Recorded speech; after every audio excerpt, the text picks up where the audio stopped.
அமீரக உறவுகள் அனைவருக்கும் துட்டு மார்க்கெட் யூடியூப் சேனலின் அன்பு வணக்கங்கள். இந்த வீடியோவில் நாங்கள் கொடுக்குற கண்டென்ட்ஸ் எல்லாமே எஜுகேஷனல் பர்பஸ்க்காக மட்டுமே. எந்த ஷேரையும் விற்கவோ வாங்கவோ நாங்கள் ரெக்கமெண்ட் பண்ணுறதில்ல. எங்களுக்கு துட்டு மார்க்கெட் யூடியூப் சேனலை சப்ஸ்கிரைப் பண்ணி எங்களுக்கு ஆதரவு தர்ற உங்கள் ஒவ்வொருத்தருக்கும் எங்கள்கிட்ட மனமார்ந்த நன்றிகள். இன்றைக்கி February 5 UAE ஷேர் மார்க்கெட்டில் நடந்த சில முக்கியமான ஈவெண்ட்ஸ் அண்ட் அப்டேட்ஸ் என்னென்னு பார்க்கலாம்.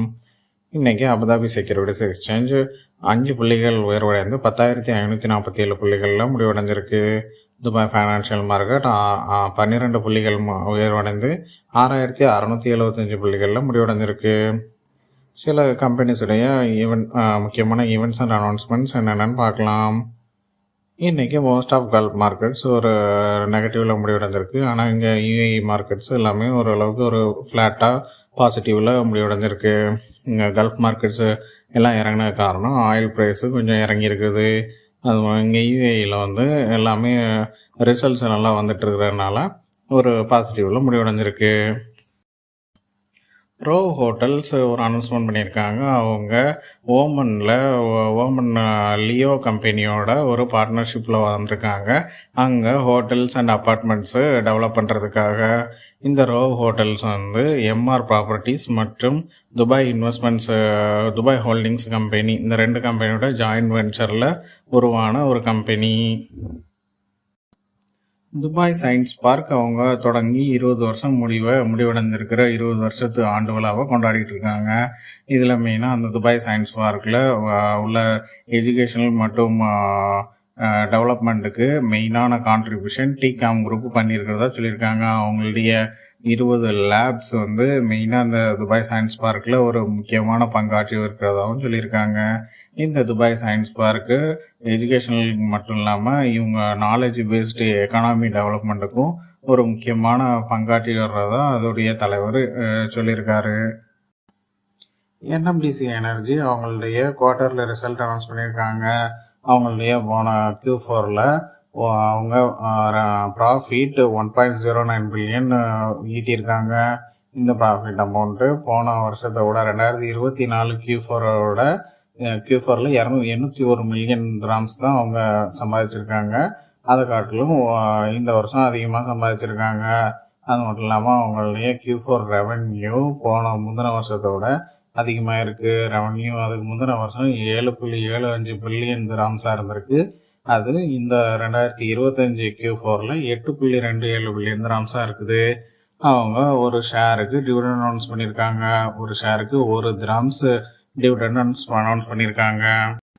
அபுதாபி போர்ட்ஸ் ஒரு அனௌன்ஸ்மெண்ட் பண்ணியிருக்காங்க. அவங்க போர்ட் ஆஃப் ஜோர்தானுடைய அக்வா மல்டிபர்பஸ் போர்ட்டில் 30 வருஷத்துக்கான அக்ரிமெண்ட் மேனேஜ் பண்ணுறதுக்கும் ஆப்ரேட் பண்ணுறதுக்குமான அக்ரிமெண்ட் ஒன்று சைன் பண்ணியிருக்காங்க.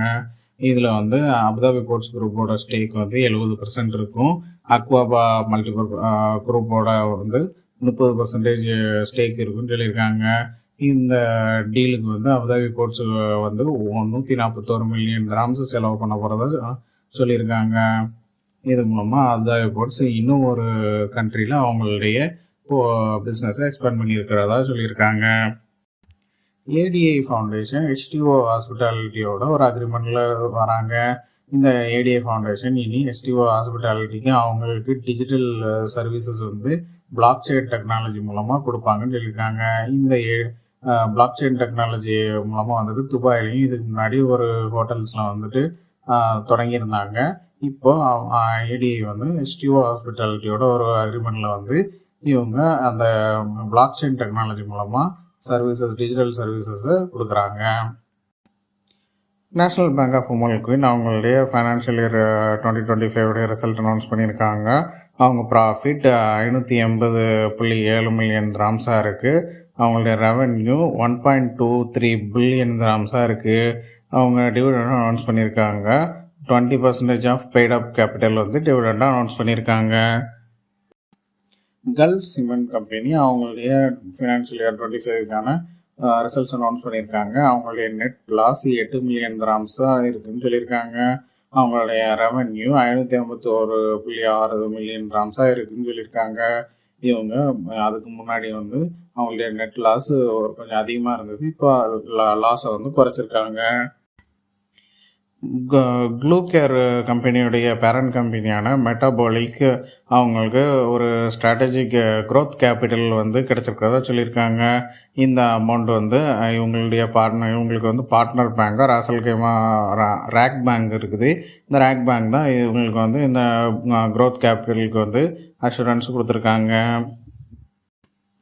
ஆல்ஃபா டேட்டா அவங்களுடைய ஃபைனான்சியல் 25க்கான ரிசல்ட்ஸ் அனௌன்ஸ் பண்ணியிருக்காங்க. அவங்களுடைய total profit after tax 143.4 million திராம்ஸாக இருக்குது.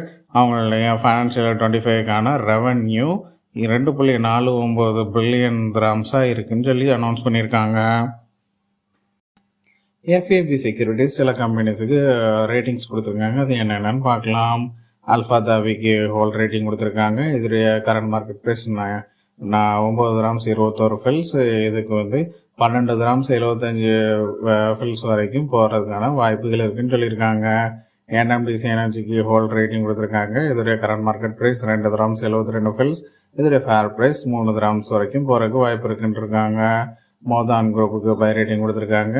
இதோடைய current market price 3 dirhams 46 fils. இது 4 கிராம்ஸ் வரைக்கும் போகிறதுக்கான வாய்ப்புகள் இருக்குன்னு சொல்லியிருக்காங்க. இன்றைக்கி அபுதாபி செக்யூரிட்டிஸ் எக்ஸ்சேஞ்சஸில் டாப் கெய்னர்ஸ் இந்தந்த கம்பெனிஸ்ன்னு பார்க்கலாம். ஆல்கலிஜ் இன்வெஸ்ட்மெண்ட் கம்பெனிக்கு 5 கிராம்ஸ் 98 ஃபில்ஸில் முடிவடைஞ்சிருக்கு. இது 10% உயர்வு. ஷார்ஜா சிமெண்ட் கம்பெனி 94 ஃபில்ஸில் முடிவடைஞ்சிருக்கு. இது 8% உயர்வு. ஈஸ்ராக் இன்வெஸ்ட்மெண்ட் 49 ஃபில்ஸில் முடிவடைஞ்சிருக்கு. இது 6% உயர்வு. அஜிலிட்டி குளோபல் 1 கிராம்ஸ் 44 ஃபில்ஸில் முடிவடைஞ்சிருக்கு. இது 6% உயர்வு. ஃபுஜரா சிமெண்ட் கம்பெனி 46 ஃபில்ஸில் முடிவடைஞ்சிருக்கு. இது 5.25% உயர்வு. இன்றைக்கி அபுதாபி செக்யூரிட்டிஸ் எக்ஸ்சேஞ்சஸில் டாப் லாசர்ஸ் இந்த கம்பெனிஸ்ன்னு பார்க்கலாம். ஆனன் இன்வெஸ்ட்மெண்ட் 1 கிராம்ஸ் 17 ஃபில்ஸில் முடிவடைஞ்சிருக்கு. இது 9.25% வீழ்ச்சி. ராசல் கைமா இன்வெஸ்ட்மெண்ட் கம்பெனி 2 கிராம்ஸ் 1 ஃபில்ஸில் முடிவடைஞ்சிருக்கு. இது 7.5% வீழ்ச்சி. ஈசி லீஸ் 28 கிராம்ஸ் 30 ஃபில்ஸில் முடிவடைஞ்சிருக்கு. இது 5% வீழ்ச்சி. என்எம்டிசி குரூப் 21 கிராம்ஸ் 84 ஃபில்ஸில் முடிவடைஞ்சிருக்கு. இது 2.5% வீழ்ச்சி. பேங்க் ஆஃப் ஷார்ஜா 1 கிராம்ஸ் 25 ஃபில்ஸில் முடிவடைஞ்சிருக்கு. இது 2.25% வீழ்ச்சி. இன்றைக்கி துபாய் ஃபைனான்ஷியல் மார்க்கெட்டில் டாப் கெய்னர்ஸ் எந்தெந்த கம்பெனிஸ்ன்னு பார்க்கலாம். சிமேரா S&P ETF 8 கிராம்ஸ் 61 ஃபில்ஸில் முடிவடைஞ்சிருக்கு.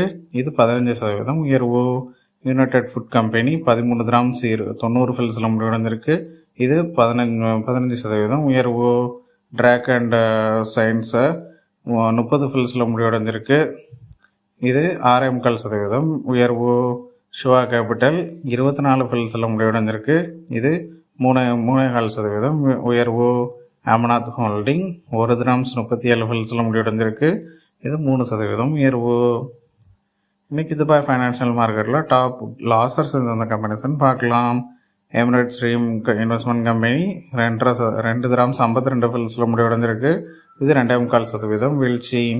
Dubai Islamic Insurance and Reinsurance Company 41 ஃபில்ஸில் முடிவடைஞ்சிருக்கு. இது 2.5% வீழ்ச்சி. Dubai Commercial Bank of Dubai 9 dirhams 53 ஃபில்ஸில் முடிவடைஞ்சிருக்கு. இது 2.5% வீழ்ச்சி. அம்லாக் ஃபைனான்ஸ் 1 கிராம்ஸ் 79 ஃபில்ஸில் முடிவடைஞ்சிருக்கு. இது 2% வீழ்ச்சி. பார்க்கின் கம்பெனி 6 கிராம்ஸ் 12 ஃபில்ஸில் முடிவடைஞ்சிருக்கு. இது 1.5% வீழ்ச்சி. அவ்வளோதாங்க என்னுடைய கண்கள் கட்டிய சில முக்கியமான ஷேர் மார்க்கெட் ரிலேட்டடான அப்டேட்ஸ். இந்த வீடியோ உங்களுக்கு பிடிச்சிருந்தா எங்களுடைய தொட்டு மார்க்கெட் யூடியூப் சேனலை சப்ஸ்கிரைப் பண்ணுங்கள். உங்களுடைய ஃப்ரெண்ட்ஸ் அண்ட் ஃபேமிலிஸுக்கு ஷேர் பண்ணுங்கள். எங்களுடைய தொட்டு மார்க்கெட் யூடியூப் சேனலில் கொடுக்குற டெய்லி அப்டேட்ஸான கரன்சி அப்டேட், கமோடிட்டி அப்டேட் மற்றும் gold and silver update in INR and AED இதெல்லாம் தெரிஞ்சுக்கணுன்னா பெல் நோட்டிஃபிகேஷனை ப்ரெஸ் பண்ணுங்கள். தேங்க்யூ ஃபார் வாட்சிங் த வீடியோ.